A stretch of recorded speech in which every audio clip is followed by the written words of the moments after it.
Alrighty, I'm his drummer. So, in this segment, I'm going to be breaking down all the individual components of my completed Rube Goldberg machine and the logic behind them. Now, the part you've seen is this right here. This is a tube going into a ballistic pendulum.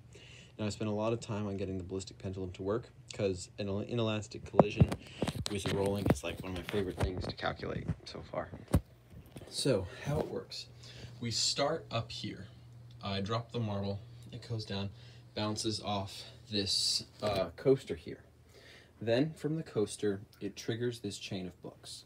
Now, in order to prevent it from interfering with the Jenga blocks later in the machine, I have this box of cards to prevent the ball from smacking.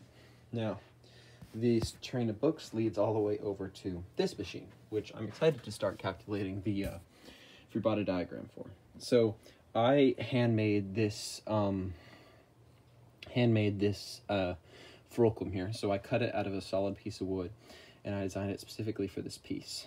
And how it works is it is level, meaning the distance from this block with a little bit of tape on it to the end of the rod is at its minimum.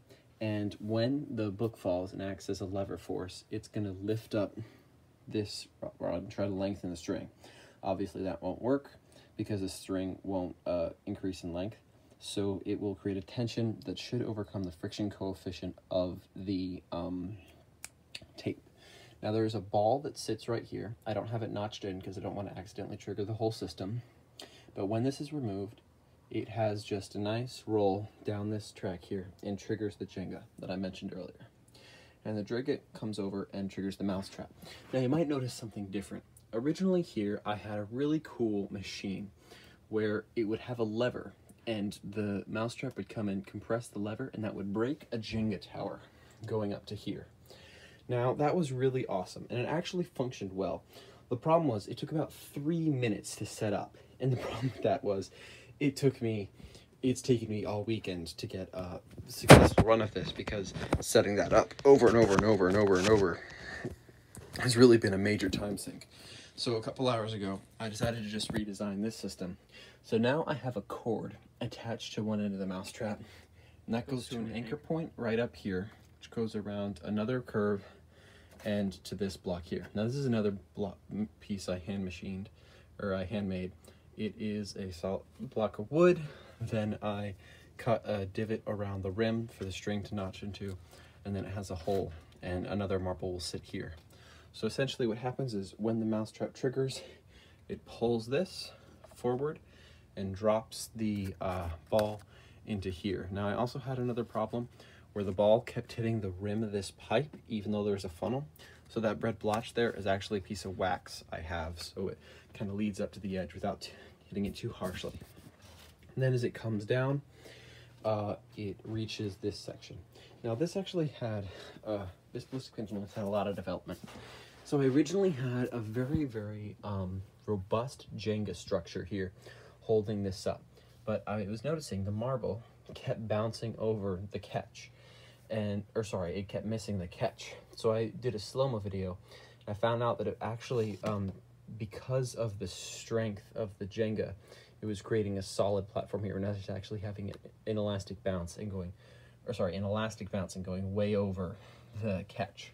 So I have now a foam right here, which holds the rail in place so it reaches the catch, but it will deform slightly and allow it to slide in quickly instead of go flying over it.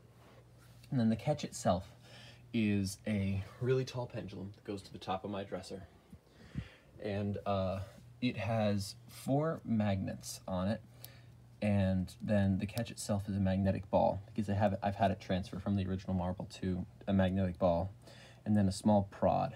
And then this here is my balloon, the old balloon. I ran out. I'm on like my 20th one now.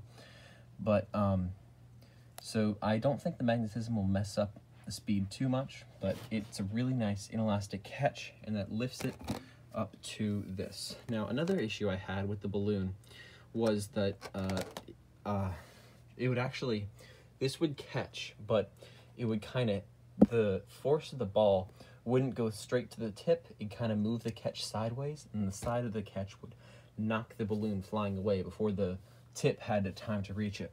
So I resolved that by actually getting another marble inside the balloon to keep it anchored and in place. And then I'll move on to a successful run of the machine. So this is the successful Rube Goldberg machine run.